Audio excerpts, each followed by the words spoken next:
The next hero of Indian ophthalmology we are privileged to honor today is Padma Shri Dr. R.V. Ramani. Dr. R.V. Ramani, we all call him RVR sir. A son of late Dr. A. Ramanathan, who was among the earliest physicians in Coimbatore. He graduated from Kasturba Medical College, Manipal and Mangalore, and was the best outgoing student. With his wife, Dr. Radha Ramani, he established a memorial clinic after his late father in 1972. Inspired and guided by Shankaracharyas of Kanchi, he established the Shankara movement in 1977. Humble beginnings, a 100 square feet room outside a temple providing primary health care at Coimbatore. Established Gift of Vision, a unique doorstep-to-doorstep model of community eye care in 1990. Over 2.3 million surgeries free of cost to underprivileged Indians. RVS commenced Rainbow Preventive Eye Care Program for children with teachers as screeners in 1987. Shankara Eye Foundation India is today a network of 12 eye hospitals spanning India, considered among the world's largest community eye care providers, a model that promotes world-class eye care with a social impact. Dr. RVR enabled the next generation of visionaries with 244 doctors trained under DNB ophthalmology and 450 ophthalmologists provided fellowship training. Recipient of several prestigious national and international awards and accolades. Chosen and appointed by Government of India as Board of Governor in supersession of when MCA was suspended. He was awarded Padma Shri in the year 2019. Yesterday the Oration Award and the other awards were handed over by Olympian P.T. Usha. P.T. Usha got Padma Shri. Dr. RVR was the chairman of the committee that recommended her Padma Shri. This month itself, he was awarded Quality Champion Platinum Award 2022 by Quality Council of India, Healthcare Icon of the Year 2022 by the Economic Times, Best CEO of the Year, Southern Region by Indian Chamber of Commerce. KSOS is really lucky to have RDR sir and RVS sir, the real persons in driving community ophthalmology, community eye care in India. We are really honored to have both of you in our conference. So I request Dr. Namrata and Dr. Sai to hand over.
Dr. Sai Kumar, President of KSOS, Dr. Srini, Chairman of the Scientific Committee, Professor Titiyal, Dr. Narmada, Dr. RDR, and my dear friends over here.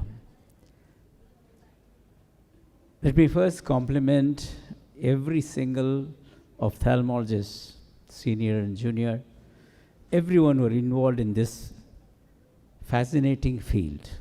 It's not only fascinating, it's a highly need-based specialty in medicine. I would like to thank KSOS for this award, Hero Award. It not only inspires us, makes us also feel younger a bit. After an excellent talk by Professor Titiyal, I'm going to bring you down to the ground reality. Medical profession today is in crossroads. All of us would agree with that. Those days, I remember my father used to say, the patient was not keen in knowing what the doctor knew, but he was more keen to know how much the doctor cared for him. The patient had immense faith in the doctor, and there was a strong bondage between the doctor and the patient. Down the decades, things have changed. Patients have become highly demanding. They want instantaneous cure. That results in increased number of tests and the cost going up. Lack of communication leads to dissatisfaction as well. And ultimately, it lowers the faith and the confidence, both from the doctor's side and the patient's side. We strongly believe that communication builds bridges. Effective communication is going to be the tool in future. Friends, today, I would like to share some of my thoughts on the pursuit of excellence. Because pursuit of excellence is in the DNA of every one of us.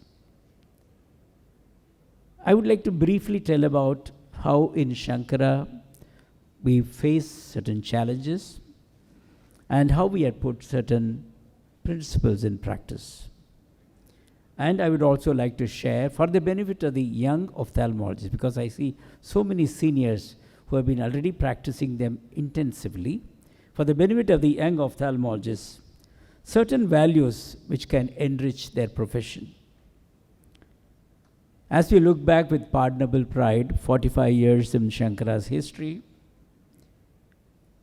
today when we see a lot of highly committed team members are there, headed by Dr. J.K. Reddy, we have Dr. Prabhu Shankar, and any number of them who are totally committed to the cause.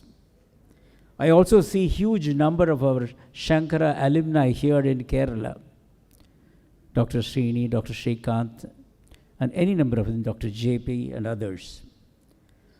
So when we say that over the past 45 years, we have become a kind of a pan-India institution, with the thrust area being community eye care, we feel reasonably proud about it. It all started in a small way, briefly told by Srini, 45 years back.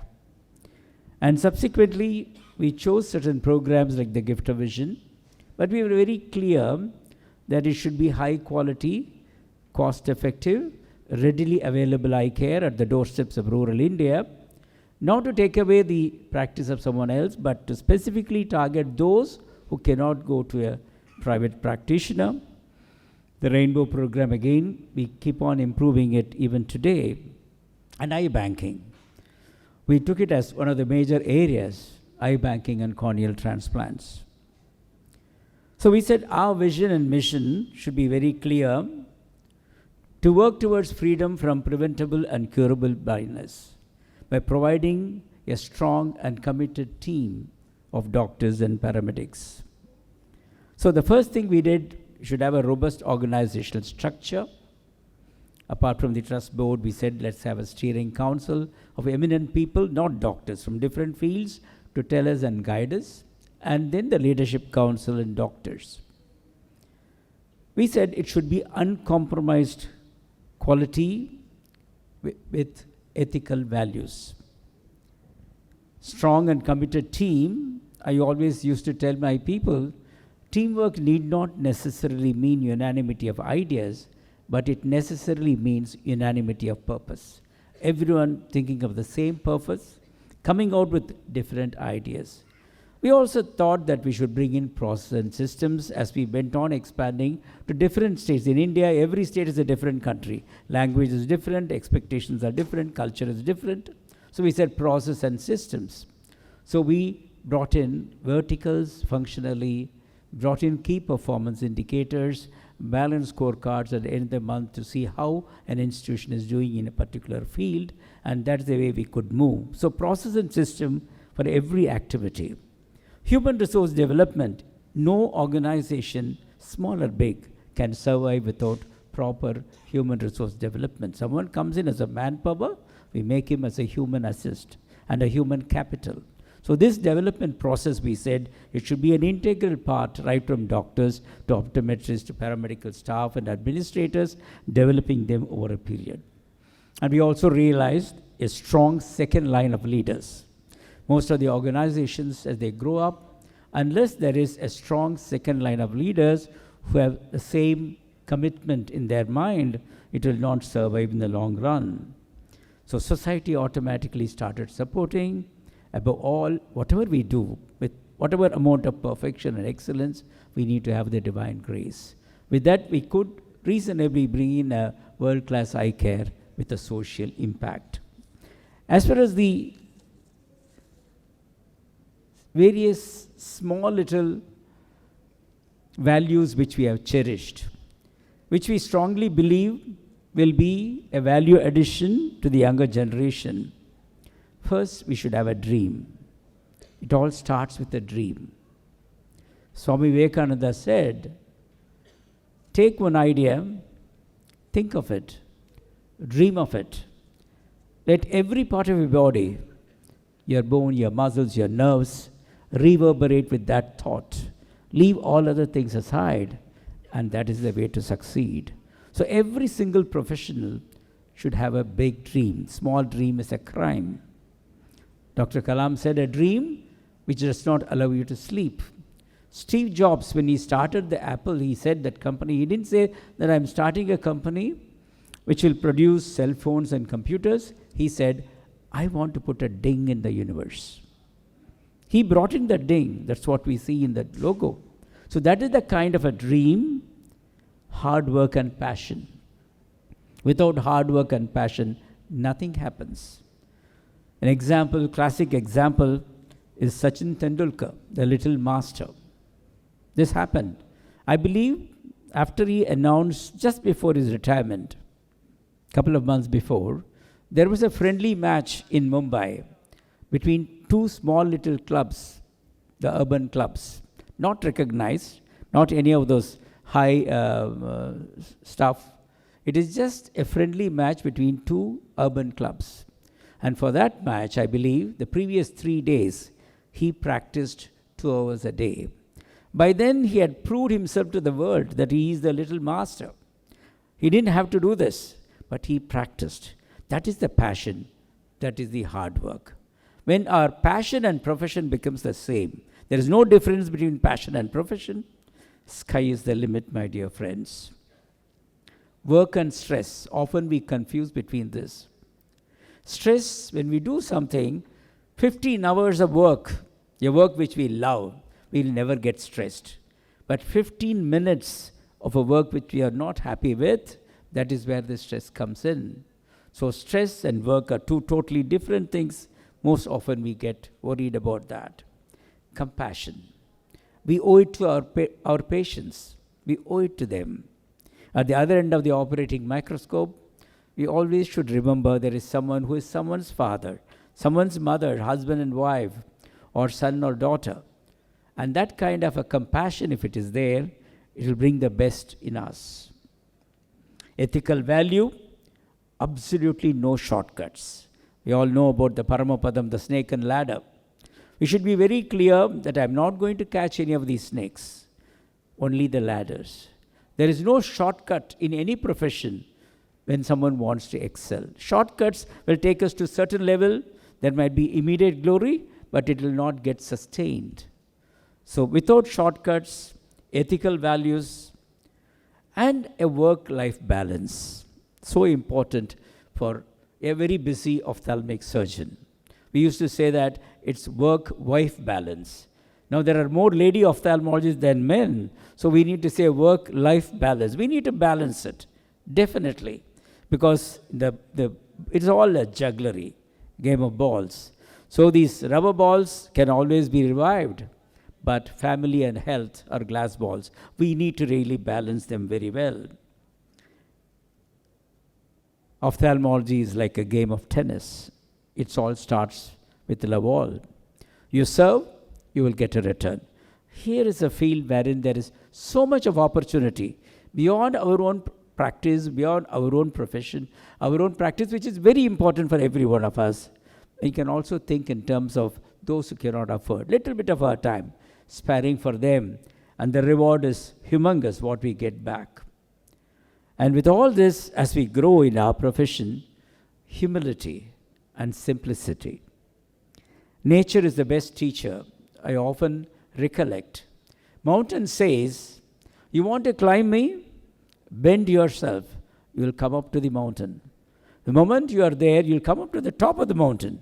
The moment you are there, erect, egoistic, that big I, capital I, within no time you are at the downhill. So humbleness and simplicity should be the earmark in every single individual. I would like to share with you what happened, an experience of a friend of mine, one Mr. Gopalakrishnan. He was heading the Hindustan Levers. Later he joined the Tatas. In the early 90s, in London, the Indian restaurants, I believe, were not popular at all. People used to go to the Chinese restaurant and the Japanese restaurant. Hardly they would go to the Indian restaurant. At that time, the Taj in London, they started a restaurant and named it as Taj Koilon. All of you know Koilon in Kerala. They named it as Taj Koilon.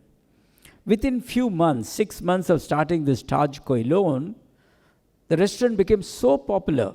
I believe people used to stand in long queues at 4 o'clock in the evening just to get a seat in Taj Koilon. It was an amazing magic, a transformation. So Mr. Gopal went to London once on his routine visit, and he called the chief.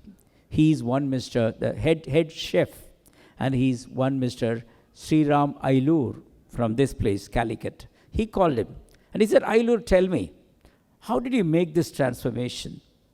Within 6 months, it has become such a runaway success. How did you make it happen? And I believe Mr. Ailur told him, sir, I work for 10 months. I don't take leave. I get 2 months leave. I go back home. I go to my house in Kerala, spend 2 weeks at home. The balance 6 weeks, I go to coastal Kerala. I stay in the villages, live with the fishermen families, and every day in the evening, when those ladies start cooking, I go and watch. I spend those days very diligently with them. By the time I complete the 6 weeks, I have around 10 to 20 recipes, out-of-the-world recipes. No one have ever tasted such a food. I go back and introduce in Taj Koilon. Automatically, it becomes a runaway success.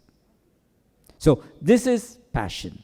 This is pursuit of excellence. This chef had proved himself beyond doubt, but he wants to keep on improving that. So that is his quest for more and more knowledge. Friends, everyone need to excel in our own knowledge, in our competency, in our skills, in our profession, in your values, and in life. So pursuit of excellence, the excelsis, the Latin word which says beyond the high, keep moving every day. We strongly believe that every single team member in any organization should be encouraged to pursue excellence so that sky is the limit. Ultimately, patient delight is the key for whatever we are doing. Healthcare, so complex, unlike any other industry, and we need to be sure that we are the excellent ones giving the best to our patients. Friends, I conclude, these are the days of selfie. Whatever we do, our work should be like a selfie, our own selfie. So take a selfie. This is my work. I'm so proud I can autograph it, and this becomes my portrait. If every single professional starts thinking, this is going to be my portrait, this is going to be my autograph and my selfie, friends, I think we are going into already each and every eye surgeon, every eye hospital, every eye care institution are doing extremely well. But there is still scope for pursuit of excellence. I conclude with a humorous anecdote. With all these practicing values, still we need to have one more important quality in life, that is patience. More of a humorous ending. The other day, a friend of mine had a small little cut injury. It was bleeding, finger. He wanted to have a dressing. He looked at, there is a clinic, a doctor's clinic. A lot of people were seated there. This gentleman went there. The moment he went in, a nurse came and pushed him onto the bench. He showed his finger, bleeding. But she was busy, she went back. Couple of minutes, the second nurse came, removed his shirt and banian. He protested and showed his finger, but she did her duty, removed his shirt and banian, and went away. Another couple of minutes, the third sister came and kept a thermometer in his mouth. This guy, furious, he started looking around. There were 40 guys like him, all with their shirt and banian out, all with a thermometer in the mouth. Then came the fourth sister. Most diligently from the first person, she removed the thermometer, recorded the temperature, came up to this fellow and removed the thermometer. This fellow could not hold himself. He shouted at the fellow sitting next to him, "What the hell is this? Is it a mental asylum? I came for this and this is what these girls did for me. I am going to complain to the chief doctor." That fellow said, the neighbor said, "Patience. Be patient. Look at me. I am the postman for this region for the past 25 years. Every day I will come. They will remove my shirt and banian. They will keep a thermometer as well. At the end of it, I will give the post and go. Just for one day, please do not become impatient." Friends, I hope I have not tested your patience today, this afternoon. I conclude right from our school days. We are all inspired by the words of Rabindranath Tagore, the golden words in Gitanjali, which would inspire every single Indian. I would conclude with the words of Gitanjali: where the head is held high, where the mind is without fear, where the knowledge is free, where the words come from the depth of truth, where the world is not broken down by narrow domestic walls, into that heaven of freedom, my Father, let my country awake. Jai Hind. Thank you very much, RVR sir, for accepting our Heroes in Indian Ophthalmology Award. I think what you spoke about passion, about dreaming, about excellence, in pursuit of excellence, will definitely kindle that in the minds of a lot of ophthalmologists in Kerala. We are honored, sir. Standing ovation to you.